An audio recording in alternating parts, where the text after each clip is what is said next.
سبحان اللہ وبحمدہ سبحان اللہ العظیم سبحان اللہ وبحمدہ سبحان اللہ العظیم۔ رمضان المبارک رمضان المبارک کی نورانی اور پاکیزہ ساعتیں عالم افق پر سایہ فگن ہیں۔ رحمتوں اور برکتوں کا نزول بے حد و حساب جاری ہے۔ رمضان المبارک کی سب سے اہم فضیلت اور برکت یہ ہے کہ اس مہینے میں اللہ تعالیٰ نے قرآن مجید نازل فرمایا، جو کل انسانیت کے لیے نہ صرف خیر و برکت کا موجب ہے بلکہ ایک مکمل ضابطہ حیات اور سرچشمہ رشد و ہدایت بھی ہے۔ آسمانوں کے دروازے کھول دیے گئے ہیں، جہنم کے دروازے بند کر دیے گئے ہیں اور شیطان زنجیروں میں جکڑ دیے گئے ہیں۔ اللہ تعالیٰ پکار رہا ہے، دوڑو اس کی رحمت اور مغفرت کی طرف، توبہ کر لو۔ بسم اللہ الرحمن الرحیم، الحمد للہ رب العالمین، والصلاة والسلام علی اشرف المرسلین، نبینا و سیدنا محمد وعلی آلہ و اصحابہ اجمعین۔ ناظرین السلام علیکم۔ ہماری آج کی گفتگو کا موضوع ہے لیلۃ القدر۔ لیلۃ القدر ایک بہت ہی بابرکت رات ہے۔ اس میں اللہ تعالیٰ بہت بڑے بڑے فیصلے صادر فرماتے ہیں، اور یہ اتنی اہم رات ہے اور بابرکت رات ہے کہ اس رات میں اللہ تعالیٰ نے قرآن مجید کو نازل فرمایا۔ قرآن مجید میں پوری سورت ہے اس نام کے تحت، سورۃ القدر۔ ہم اس کی تلاوت کریں گے اور ترجمہ پڑھیں گے۔ یہ سورت نمبر 97 ہے، 97۔ بسم اللہ الرحمن الرحیم۔ انا انزلناہ فی لیلۃ القدر وما ادراک ما لیلۃ القدر لیلۃ القدر خیر من الف شہر تنزل الملائکۃ والروح فیہا باذن ربہم من کل امر سلام ہی حتی مطلع الفجر۔ ہم نے اس قرآن کو شب قدر میں نازل کیا، اور تم کیا جانو کہ شب قدر کیا ہے؟ شب قدر 1000 مہینوں سے زیادہ بہتر ہے۔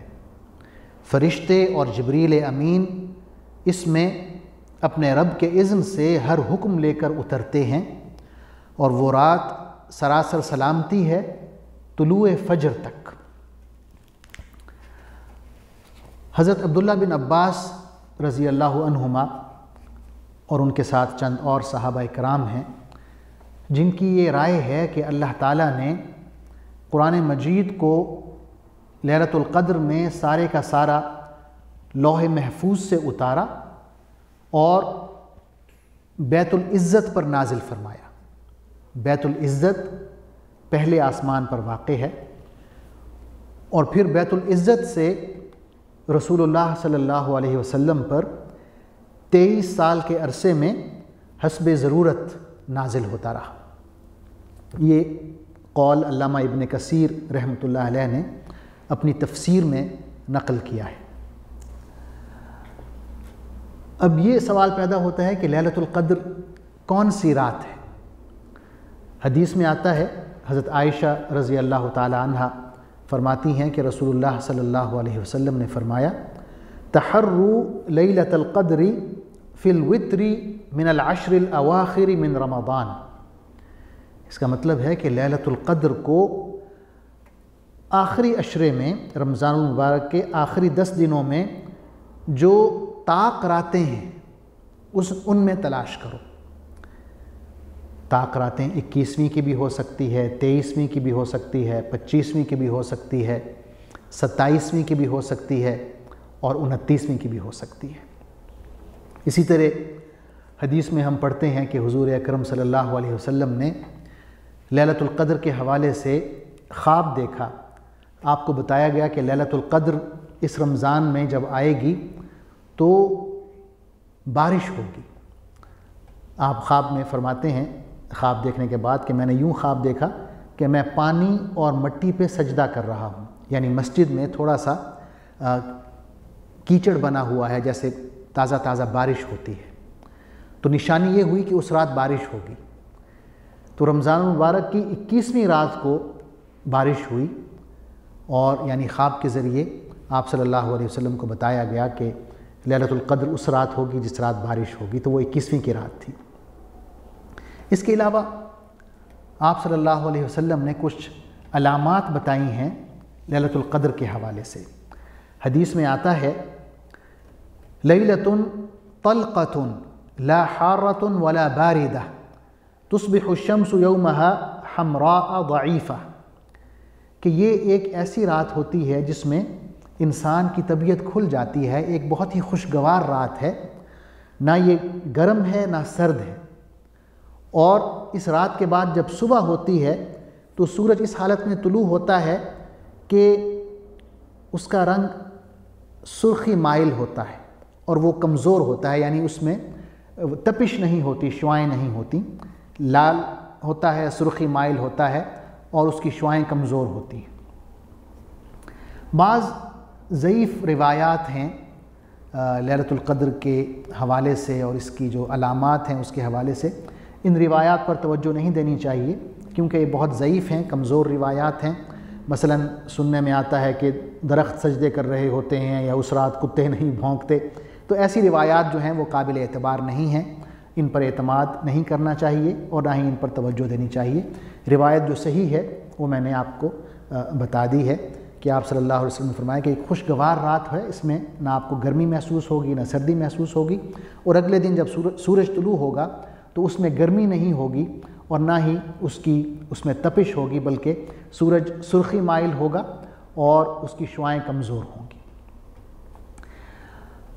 اب یہ بھی ایک سوال ہے کہ فرض کریں کہ اللہ تعالی ہمیں یہ نعمت عطا کرتا ہے اور ہمیں یہ رات نصیب ہو جاتی ہے لیلۃ القدر، تو اس رات ہم کیا دعا کریں؟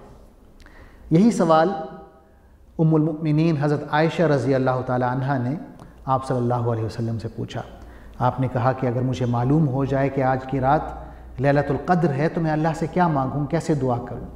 تو آپ صلی اللہ علیہ وسلم نے فرمایا کہ آپ یوں دعا کریں، اللہ سے کہیں اللہم انک عفو تحب العفو فاعف عنی، کہ اے اللہ آپ بہت زیادہ معاف کرنے والے ہیں، معافی کا جو عمل ہے اس کو پسند کرتے ہیں، لہٰذا مجھے بخش دے، مجھے معاف کر دے۔ تو یہ جو اللہ سے معافی کا طلب کرنا ہے، یہ آپ صلی اللہ علیہ وسلم نے سکھایا ہے ہمیں ام المؤمنین حضرت عائشہ کے توسط سے، کہ اگر ہمیں یہ رات نصیب ہو جائے تو ہم اس رات اللہ تعالیٰ سے بخشش طلب کریں، اللہ تعالیٰ سے اپنے گناہوں کی معافی مانگیں۔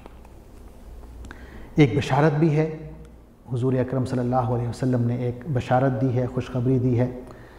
حدیث میں آتا ہے من قام لیلۃ القدر ایمانا واحتسابا غفر له ما تقدم من ذنبه، کہ جس شخص نے لیلۃ القدر میں قیام کیا، تہجد پڑھی، تراویح بھی اس میں شامل ہے، تو اس شخص کے سابقہ گناہ معاف ہو جاتے ہیں اگر وہ ایمان کی حالت میں تہجد پڑھتا ہے اور صرف اللہ سے اجر کی توقع رکھتے ہوئے یہ عمل کرتا ہے، تہجد یا تراویح، یعنی اس میں کوئی دکھاوے کا پہلو نہیں ہوتا، کوئی شو آف نہیں کر رہا ہوتا، بلکہ صرف اور صرف اس کی جو نیت ہے اللہ کو راضی کرنا، اس کی خوشنودی حاصل کرنا ہوتا ہے۔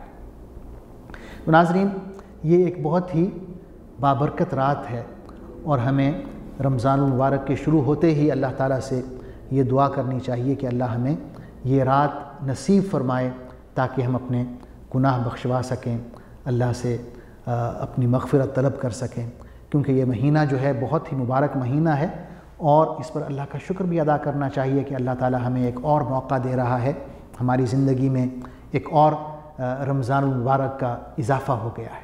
تو اللہ کا شکر ادا کرتے ہوئے اللہ تعالیٰ سے دعائیں کرنی چاہیے کہ اللہ ہمیں یہ سعادت نصیب فرمائے کہ ہم لیلۃ القدر کو پالیں اور اس میں جتنا اللہ تعالیٰ ہمیں توفیق دے اس کی عبادت کریں اور دعائیں مانگیں۔ بہت بہت شکریہ۔ والسلام علیکم ورحمۃ اللہ وبرکاتہ۔